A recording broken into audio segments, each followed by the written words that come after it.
শুধু ছাত্রছাত্রীবৃন্দ, আশা করি তোমরা এই মহামারীর মধ্যে আল্লাহর রহমতে ভালো আছো এবং সুস্থ আছো। আমরাও শহীদ পরিবারের সকল টিচার, কর্মকর্তা, কর্মচারী আল্লাহর রহমতে ভালো আছি। আজকে তোমাদের সামনে যে বিষয়টি নিয়ে আমি আলোচনা করতে যাচ্ছি তা হলো রিরাইটিং বা রাইট ফর্মস অফ ভার্ব, ভার্বের সঠিক ব্যবহার। এই ভার্বের সঠিক ব্যবহার সম্পর্কে জানার জন্য তোমাকে ভালো করে টেন্সটা দেখতে হবে, ভয়েস দেখতে হবে। টেন্স, ভয়েস এই দুটি ভালো জ্ঞান থাকলে পরে দেখা যায় যে রিরাইটিং আল্লাহর রহমতে ভালো করা যাবে। প্রথম রুলটা দেখো, এখানে লিখছি আইস ব্রেকেটে ফ্লট ড্যাশ অন ওয়াটার, বরফ পানিতে ভাসে। আমি যখন রিরাইটিং করব তখন আমাকে বারবার খেয়াল করতে হবে যে ব্রেকেটে দেওয়া ভার্বের পূর্বে বা পরে অন্য কোনো ভার্ব আছে কিনা। এখানে খেয়াল করো, ব্রেকেটে দেওয়া ভার্বের পূর্বে বা পরে কোনো ভার্ব নেই এবং প্রদত্ত সেন্টেন্সে অতীত বা ভবিষ্যৎ সময়ের উল্লেখ আছে কিনা আমরা এখানে দেখতে পাচ্ছি তাও নেই। যদি ব্রেকেটে দেওয়া ভার্বের পূর্বে বা পরে অন্য কোনো ভার্ব না থাকে, অতীত বা ভবিষ্যৎ সময়ের উল্লেখ না থাকে, সেই ক্ষেত্রে ধরে নিতে হবে যে সেন্টেন্সটি ভার্বের প্রেজেন্ট ইনডেফিনিট টেন্স হবে। তো এখানে আমরা দেখতে পাচ্ছি যে আইস ব্রেকেটে লেখা আছে ফ্লট। আমরা জানি প্রেজেন্ট ইনডেফিনিট টেন্সে সাবজেক্ট থার্ড পারসন সিঙ্গুলার হলে ভার্বের সাথে এস বা ইএস হয়। তাহলে কারেকশন হলো আইস ফ্লটস অন ওয়াটার, বরফ পানিতে ভাসে। আবার দেখবা যে প্রদত্ত সেন্টেন্সে যদি কিছু সময়বাচক অ্যাডভার্ব আছে, যেমন generally, normally, usually, eventually, sometimes, এরকম শব্দের উল্লেখ যদি থাকে তাহলেও সেটা আমরা কি করব, এটাকে ধরে নেব ভার্বের প্রেজেন্ট ইনডেফিনিট টেন্স হবে। যেমন ধরো, he often bracketed to come dash here, সে প্রায়ই এখানে আসে। তো এই ক্ষেত্রে আমরা দেখি যে অফেন আছে, অন্য কোনো ভার্ব নেই, অতীত সময়ের উল্লেখ নেই বা ভবিষ্যৎ সময়ের উল্লেখ নেই, তাহলে এটা ভার্বের present indefinite tense. Subject third person singular, ভার্বের সাথে তোমার এস বেস, তোমাকে কারেকশন করতে হবে comes, COMES। He often comes here, he often comes here, সে প্রায়ই এখানে আসে। আবার খেয়াল করো যে তাহলে ব্রেকেটে দেওয়া ভার্বের পূর্বে বা পরে যদি অতীত সময়ের উল্লেখ থাকে তাহলে মনে করবা সেটা ভার্বের পাস্ট ইনডেফিনিট টেন্স, আর যদি ভবিষ্যৎ সময়ের উল্লেখ থাকে তাহলে ফিউচার ইনডেফিনিট টেন্স। যেমন ধরো, ফাদার ব্রেকেটে to come dash home a week ago, a week ago, বাবা এক সপ্তাহ পূর্বে বাড়ি এসেছিলেন, এ উইক অ্যাগো। তাহলে এই যেখানে দেখো অতীত সময়ের উল্লেখ আছে, যেহেতু বাক্যে অতীত সময়ের উল্লেখ আছে তাহলে তোমাকে কারেকশন করতে হবে কি, এই ব্রেকেটে দেওয়া ভার্বের পাস্ট ফর্ম লিখতে হবে। সেই ক্ষেত্রে লিখতে হবে father came, CAME, father came a week ago, বাবা এক সপ্তাহ পূর্বে বাড়ি এসেছিলেন। অথবা ধরো, হি ব্রেকেটে আছে to come dash home in the next month, in the next month. এখানে দেখো ইন দ্য নেক্সট মান্থ একটি ভবিষ্যৎ সময়ের উল্লেখ আছে। তো এই ভবিষ্যৎ সময়ের উল্লেখ আছে বিধায় তোমাকে চিন্তা করতে হবে যে বাক্যে যেহেতু ভবিষ্যৎ সময়ের উল্লেখ আছে তাহলে এটা ফিউচার ইনডেফিনিট হবে। তো ফিউচার ইনডেফিনিটের গঠন কি, সাবজেক্টের পরে শ্যাল অথবা উইল। তাহলে হি এখানে কারেকশন করবা উইল কাম, কারেকশন হবে will come, he will come home in the next month. আচ্ছা, এখন এই ব্রেকেটে দেওয়া ভার্বের পূর্বে বা পরে যদি অন্য কোনো ভার্ব থাকে সেটা কেমন হবে। এখানে খেয়াল করো তোমরা, ব্রেকেটে যদি এরকম থাকে যে he is bracketed to write dash a letter, ব্রেকেটে দেওয়া ভার্বের পূর্বে যদি কোনো টু বি ভার্ব থাকে, অ্যামিজার থাকে, সেই ক্ষেত্রে একটা জিনিস খেয়াল করতে হবে, যেখানে ভার্বের সাথে আইএনজি হতে পারে, প্রেজেন্ট কন্টিনিউয়াস হতে পারে, আবার কখনো কখনো ভার্বের পাস্ট পার্টিসিপল করে এটাকে প্যাসিভ ভয়েস করে দিতে হবে।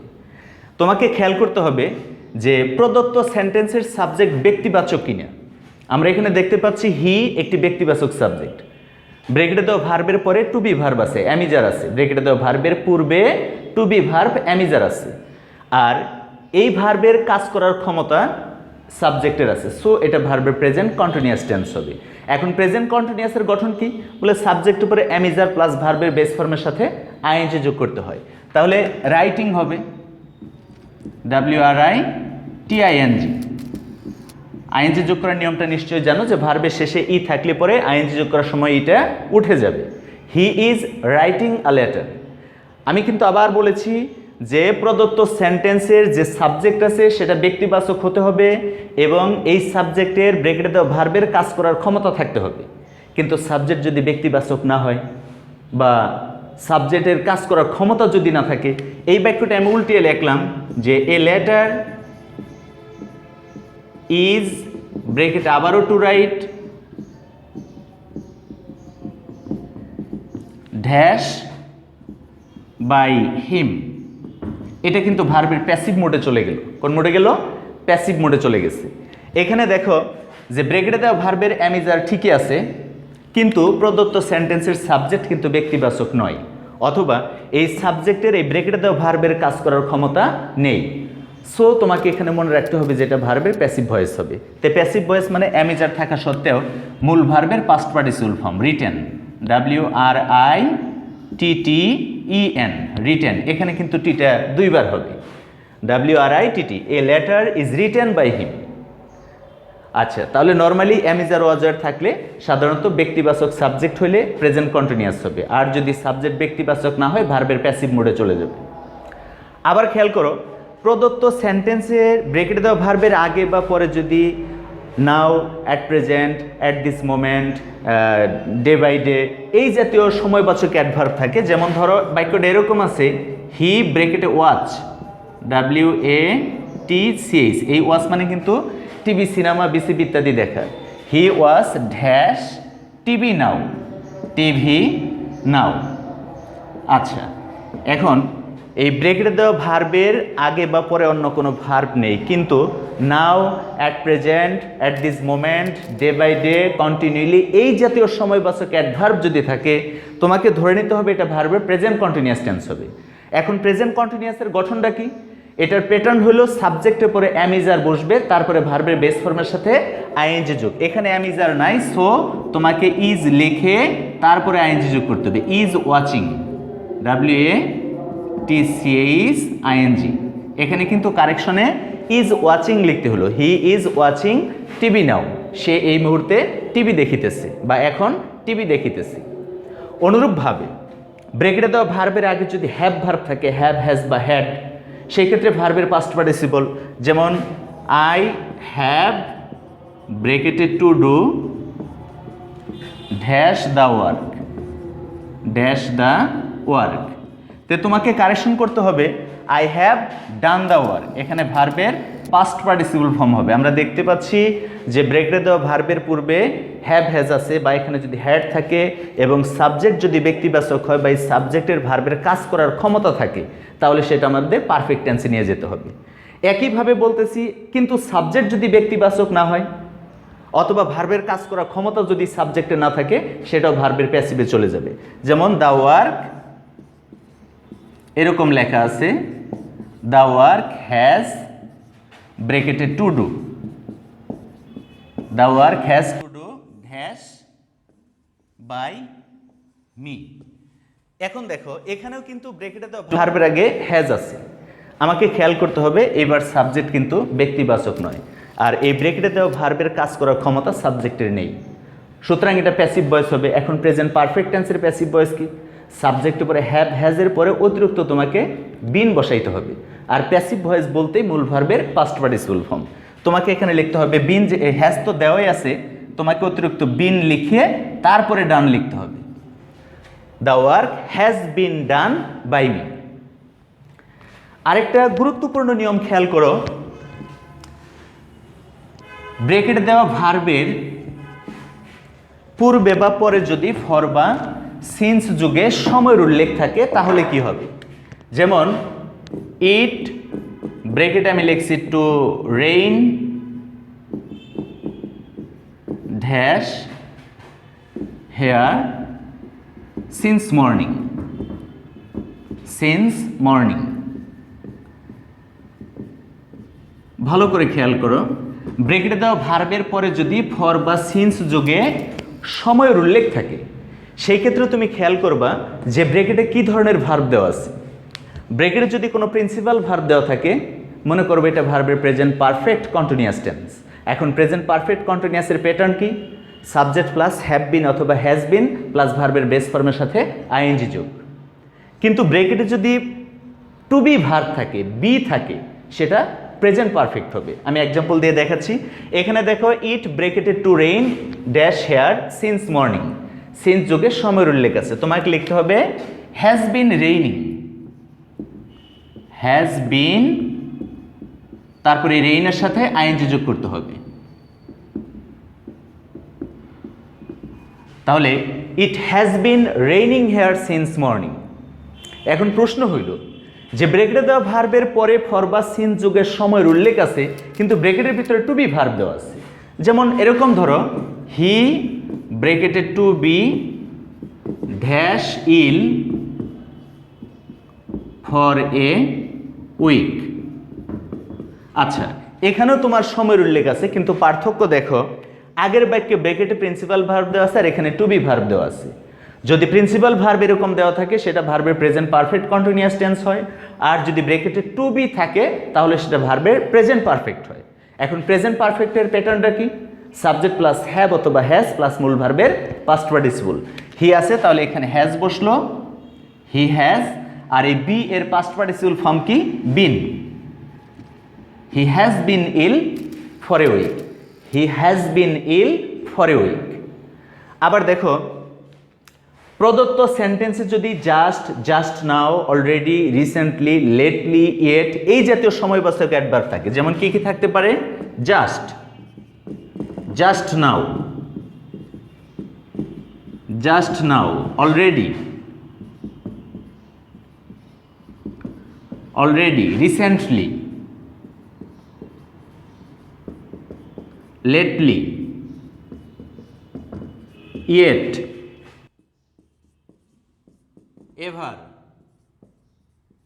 এই জাতীয় সময়ের উল্লেখ থাকে, তাহলে সেটা ধরে নিবা যেটা ভার্বের প্রেজেন্ট পারফেক্ট টেন্স হবে। যেমন আই ব্রেকেটে to do dash the work just now. তে খেয়াল করো যে এই সেন্টেন্সের ভিতরে শেষে জাস্ট নাও একটি সময়ের উল্লেখ আছে। তাহলে যদি just, just now, already, recently, lately, yet, ever এই জাতীয় সময়ের উল্লেখ থাকে সেটা ভার্বের প্রেজেন্ট পারফেক্ট টেন্স হবে। তো প্রেজেন্ট পারফেক্টের গঠন কি? সাবজেক্টের উপরে হ্যাভ অথবা হ্যাজ প্লাস মূল ভার্বের পাস্ট পার্টিসিপল ফর্ম। তাহলে আয়ের যেহেতু আছে এখানে হ্যাভ দিতে হবে, আই হ্যাভ, তারপরে লিখতে হবে done, I have done the work just now. আরও এক্সাম্পল দেখো, যদি এরকম লেখা থাকে আই ব্রেকেটে to see dash him recently, recently, তবু এখানে তোমাকে কারেকশন করতে হবে have seen, have seen, I have seen him recently, আমি তাকে সম্প্রতি দেখেছি। আচ্ছা, এখন ব্রেকেটে যে ভার্বটা ব্যবহার করা হয়েছে সেই ক্ষেত্রে খেয়াল করো, সেন্টেন্সটি যদি কোশ্চেন ওয়ার্ড দিয়ে শুরু হয়, যেমন বাক্যটি যদি এরকম থাকে, হোয়াই হি ব্রেকেটে looks so angry, question mark আছে, এখানে তোমাকে চিন্তা করতে হবে সেন্টেন্সটি ইন্টারগেটিভ হবে। তো ইন্টারগেটিভ যদি করতে চাও, এই সাবজেক্টের আগে একটি হেল্পিং ভার্ব, একটি অক্সিলারি ভার্ব তোমাকে বসাইতে হবে। তো যেহেতু ভার্বের সাথে এস বা এস দেওয়া আছে, মনে করবা প্রেজেন্ট ইনডেফিনিট টেন্স, তুমি অতিরিক্ত অপারেটর তোমাকে আনতে হবে যে হোয়াই ডাজ হি, আর যখনই ডাজ বসবে তখন মূল ভার্বের এস বা এসটা বাদ যাবে। Why does he look so angry, why does he look so angry, এখানে কোশ্চেন মার্ক দিতে হবে। এই জিনিসটা কিন্তু ভালো করে খেয়াল করতে হবে। অথবা বাক্যটাকে নেগেটিভ করতে দিল, যেমন ধরো এরকম লেখা আছে দ্য পোর ব্রেকেটে লেখা আছে not suffer, the poor not suffer dash always.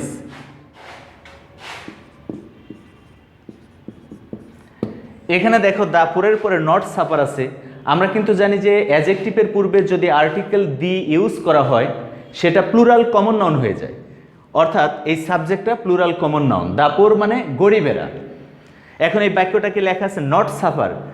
যদি প্রিন্সিপাল ভার্ব থাকে সরাসরি নট বসে না, যদি টু বি ভার্ব থাকে, হ্যাভ ভার্ব থাকে বা মডাল ভার্ব থাকে, এদের পরে নট দিলে বাক্যটা নেগেটিভ হয়ে যায়। যদি বি, হ্যাভ এবং মডাল ভার্ব না থাকে সেই ক্ষেত্রে হয় ডু অথবা ডাজ অথবা ডিড ইউজ করতে হয়। তো এখানে আমরা কি করব, যেহেতু সাবজেক্ট প্লুরাল আছে তোমাকে ডু ইউজ করতে হবে, তাহলে কারেকশন হবে the poor do not suffer, the poor do not suffer always. So এই নেগেটিভের নিয়মগুলো কিন্তু তোমাকে ভালো করে খেয়াল করতে হবে। আবার দেখো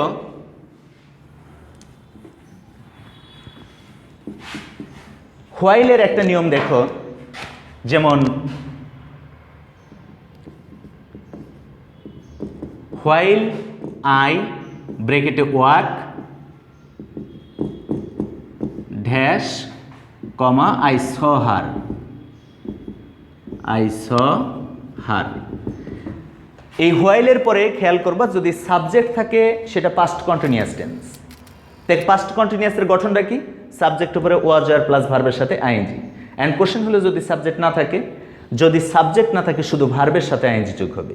এখানে হোয়াইলের পরে সাবজেক্ট দেওয়া আছে মানে পাস্ট কন্টিনিউয়াস টেন্স। তো পাস্ট কন্টিনিউয়াসের গঠন হলো সাবজেক্টের পরে ওয়াজ আর প্লাস ভার্বের সাথে আইএনজি। তোমাকে লিখতে হবে ওয়াজ, ওয়াজ লিখে তারপরে ওয়াকিং লিখতে হবে।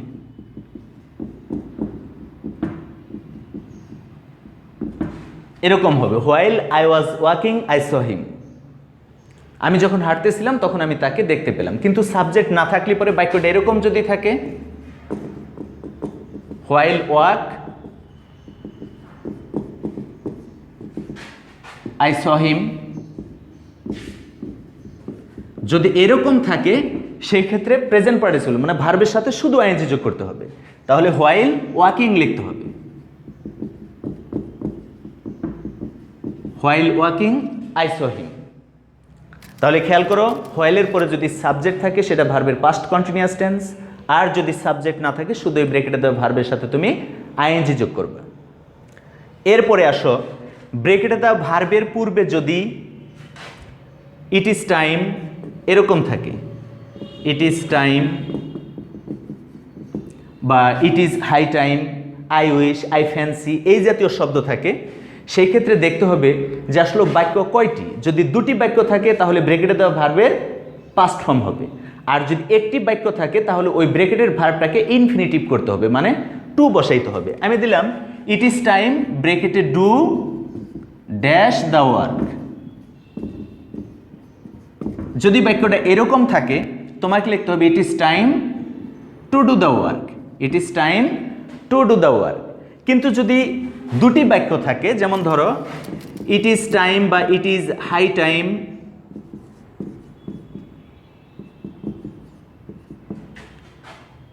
We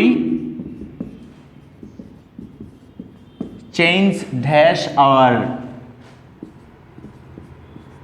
bad habit.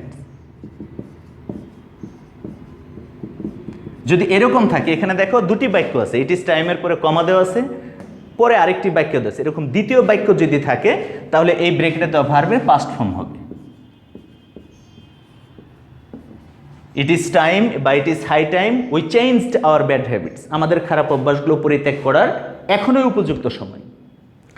আবার আই উইশ বা আই ফ্যান্সি এগুলো দিয়ে যদি বাক্য শুরু হয় সেক্ষেত্রেও ব্রেকেটে দেওয়া ভার্বের পাস্ট ফর্ম হবে। তবে একটা কথা আছে, এখানে যদি ব্রেকেটে টু বি থাকে সেটা সব পার্সনে ওয়ার হয়ে যাবে। যেমন আই ফ্যান্সি কমা আই ব্রেকেটে লেখা আছে টু বি ড্যাশ একিং, এরকম দেওয়া আছে। তাইলে এখানে it is time, it is high time যাই থাক, এখানে দেখো আই ফ্যান্সির পরে ব্রেকেটে টু বি দেওয়া আছে। এই ক্ষেত্রে তোমাকে ওয়ার ব্যবহার করতে, এই টু বির পরিবর্তে সব পার্সনে তোমাকে ওয়ার ব্যবহার করতে হবে।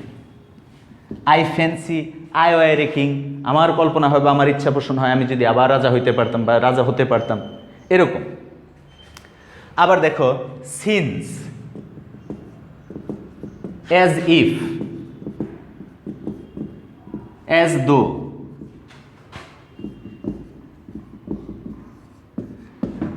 দুটি ক্লজ বা দুটি বাক্যের মধ্যে যদি এগুলো থাকে, সিন্স, অ্যাজ ইফ অথবা অ্যাজ দো থাকে, সেখানে দুটি নিয়ম খেয়াল করতে হবে। এক, ব্রেকেটে দেওয়া ওই since, as if, as though এর আগের বাক্যটা যদি প্রেজেন্ট বা ফিউচার টেন্সে থাকে, পরের বাক্যটির পাস্ট টেন্স হবে। যেমন এরকম লেখা আছে, he talks as if he bracketed to know dash everything. এখানে তোমাকে খেয়াল করতে হবে যে দুই বাক্যের মাঝে যদি সিন্স, অ্যাজ ইফ অথবা অ্যাজ দো থাকে, তার আগের বাক্যটি যদি প্রেজেন্ট বা ফিউচার টেন্সে থাকে, পরের বাক্যটির পাস্ট ইনডেফিনিট করতে হবে।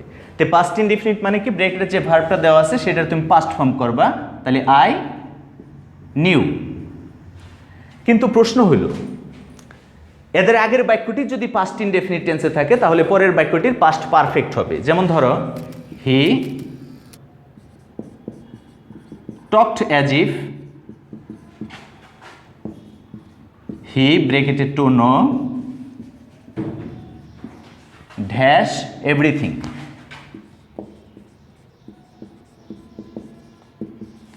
এইখানে তোমাকে কারেকশন করতে হবে হ্যাড নন, হ্যাড নন। তাহলে নিয়মটা হলো কি, যে since, as if, as though এদের আগের বাক্যটা প্রেজেন্ট বা ফিউচার টেন্সে থাকলে পরের বাক্যটির পাস্ট ইনডেফিনিট হয়। আর যদি আগের বাক্যটি পাস্ট ইনডেফিনিট টেন্সে থাকে, তাহলে পরের বাক্যটির পাস্ট পারফেক্ট হয়। তো পাস্ট পারফেক্টের গঠন কি, subject plus had plus V3। তে ভালো থাকো, পরবর্তী ক্লাসে রিরাইটিংয়ের বাকি অংশ আলোচনা করব। আল্লাহ হাফেজ।